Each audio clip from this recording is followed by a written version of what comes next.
네, 안녕하세요. 건강한 요일의 앨리스 대표 앨리스입니다. 오늘은 좀 특별한 북토크 시간을 준비했습니다. 저희가 여러분들께 건강 습관에 대한 이야기 많이 드리는데요. 사실 이 건강 습관도 공부를 해야 되기 때문에 저희가 이제부터 책을 소개해드리고 거기에 있는 내용들을 한번 따라하시고 열심히 공부하시도록 북토크 시간을 만들었습니다. 오늘 첫 번째 건강 공부, 건강 습관이라는 책을 여러분과 함께 나누려고 합니다.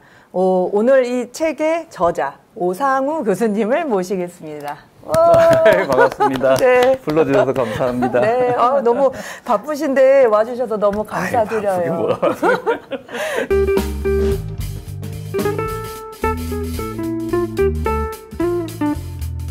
지난번에 KBS의 생로병사의 비밀에도 비만 관련 강의 또 해주셨고, 오늘은 그중에 EBS 명의에 출연하셨던 강의 내용을 이렇게 책으로 엮은 거라고 들었습니다. 그래서 오늘 이 건강 공부, 건강 습관 이야기 한번 본격적으로 나눠보도록 하겠습니다. 여기 프롤로그에서 타이틀이 되게 눈에 띄는 타이틀이 있으면서 너무 공감되는 말씀이 있는데요. 왜 돈은 죽어라 공부하면서 건강 공부는 죽어도 안 하는 걸까?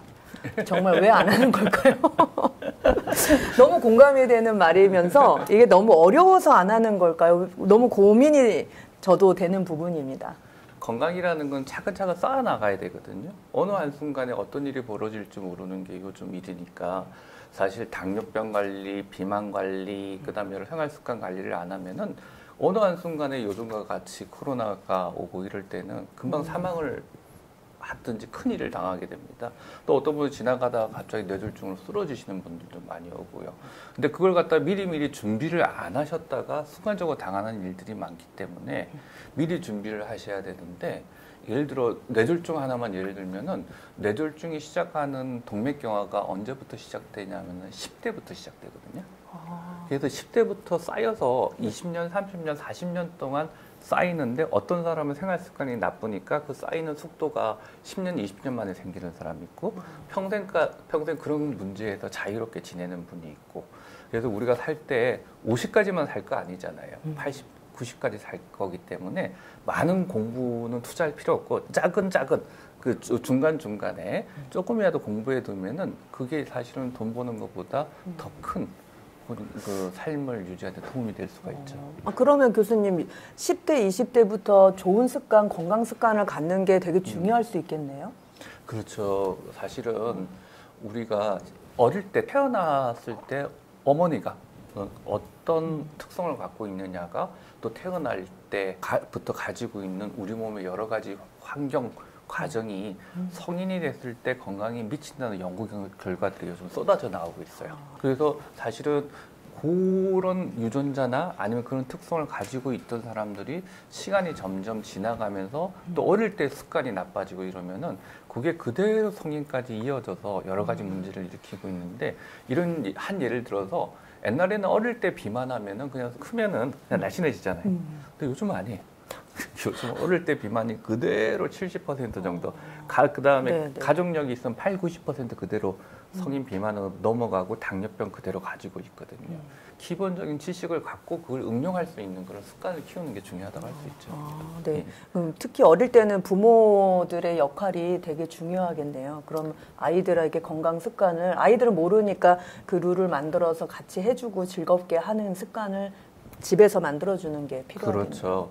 그 어떤 분은 부모들께서 애들하고 놀아주잖아요. 네. 어릴 때 10분, 20분 같이 운동을 하고 약간 숨가쁘고 또 먹을 때도 이렇게 먹는 식습관을 가르쳐 준다고 그러면은 그게 방금 전에 말씀드린 하루 이틀 쌓였다가 나중에 10년, 20년 됐다 완전히 다른 삶을 살게 되죠. 네. 건강 습관도 정말 아이들한테 엄마로서 이제 좋은 습관을 남겨주는 것도 되게 좋은 엄마의 필요한 역할이라고 생각이 되네요.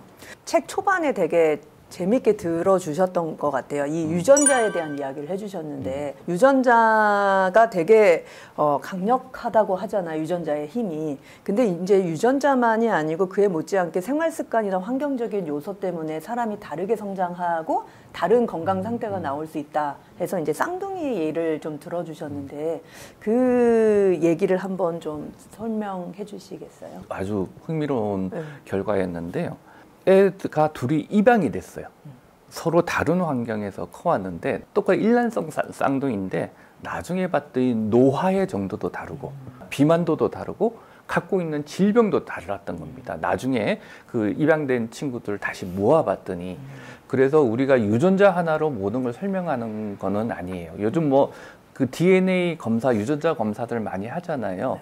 근데 유전자 검사를 해서 그 결과를 보고 나는 어쩔 수 없이 이렇게 되나 보다.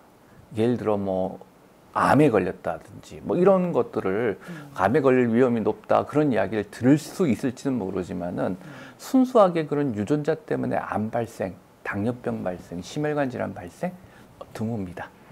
거의 없다. 본인이 꼭 그렇지는 않다는 걸 알고 계시고 이걸 이겨내려고 그러면은 조금이라도 공부하시고 조금이라도 생활 습관을 바꾸는 습관을 가지시면 된다는 거죠.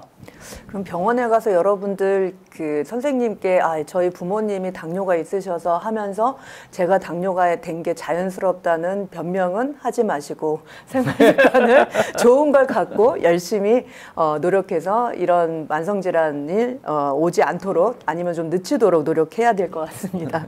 실제적으로 고고학을 그 연구해 본 분들의 그 연구 결과에 의하면은 인류의 조상이 시작된 거는 아프리카예요. 아프리카의 중동부에서 시작됐거든요.